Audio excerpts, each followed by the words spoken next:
Hi guys, ഇന്ന് നമ്മൾ വന്നിട്ടുള്ളത് ഞാൻ ലാസ്റ്റ് ഒരു വീഡിയോയിൽ ഞാൻ ഒരു ഫുൾ ഓപ്ഷൻ വാഹനത്തിൽ നമ്മൾ എങ്ങനെയാണ് ഡോർ അൺലോക്കിങ്ങിൻ്റെ ഇത് ചെയ്യാന്നുള്ളതിനെ കുറിച്ച് സംസാരിച്ചിട്ടുണ്ടായിരുന്നു. അപ്പോൾ അതിൽ കുറേ ആൾക്കാർ ബേസ് വേരിയൻ്റ് വാഹനത്തിൽ എങ്ങനെ ചെയ്യാമെന്നുള്ളൊരു ഡൗട്ട് പറഞ്ഞിട്ടുണ്ടായിരുന്നു. അപ്പോൾ ഒരു ബേസ് വാഹനങ്ങൾ മാരുതിയിൽ വരുമ്പോൾ ഏകദേശം ഈ ഒരു ഡിസൈനിലുള്ള ഇൻസ്ട്രുമെൻറ്റ് ക്ലസ്റ്റർ ആയിരിക്കും ഇതിൽ വരിക.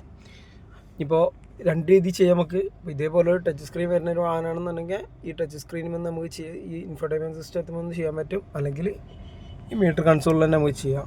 അപ്പോൾ ഈ റൈറ്റ് സൈഡിലൊരു ബട്ടൺ ഉണ്ട്.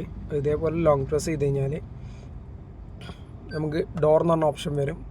ഇതേപോലെ തന്നെ ഈ ബട്ടൺ ഒന്ന് പ്രസ് ചെയ്താൽ സെലക്റ്റായി. ഇനി ഇത് ജസ്റ്റ് ഈ ബട്ടണിനെ നമുക്ക് എന്ത് ചെയ്യുക, ഒന്നും കൂടി D1 എന്നുള്ള ഈ ഓപ്ഷനിൽ ഒന്നും കൂടി പ്രസ് ചെയ്യുമ്പോൾ അതേപോലെ വരും.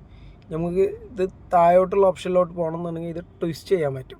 ഈ ട്വിസ്റ്റ് ചെയ്യുന്ന സമയത്ത് കണ്ടോ, ഇപ്പോൾ 2ലാണ് കിടക്കുന്നത്, ഇത് നേരെ 1ലോട്ട് എന്ത് ചെയ്യുക, സെലക്ട് ചെയ്ത് കൊടുക്കുക. അപ്പോൾ നിങ്ങൾക്ക് ഇനി അതല്ല ഇങ്ങനെയാണെന്നുണ്ടെങ്കിൽ മീറ്റർ കൺസോളിൽ എന്ത് ചെയ്യുക, ഈ മൈലേജിൻ്റെ ഓപ്ഷൻസ് കാണിക്കുന്നതിൽ ടച്ച് ചെയ്തിട്ട് വെഹിക്കിളിൻ്റെ ഡീറ്റെയിൽസ് എടുക്കുക, ഡോർ ലോക്ക് എടുക്കുക. അതിൽ ഡ്രൈവർ ഡോർ ആണെന്നുണ്ടെങ്കിൽ ആൾ ഡോർ ആക്കണമെങ്കിൽ അത് സെലക്ട് ചെയ്ത് കഴിഞ്ഞാൽ അതിക്ക് മാറും ചെയ്യും. ഓക്കെ, ഇങ്ങനത്തെ ഇൻഫോർമേറ്റീവായിട്ടുള്ള വീഡിയോസ് നമ്മളെ ചാനലിൽ എപ്പോഴും വരും. അപ്പോൾ എല്ലാവരും നമ്മളെ ചാനലൊന്ന് സബ്സ്ക്രൈബ് ചെയ്ത് വെക്കാം.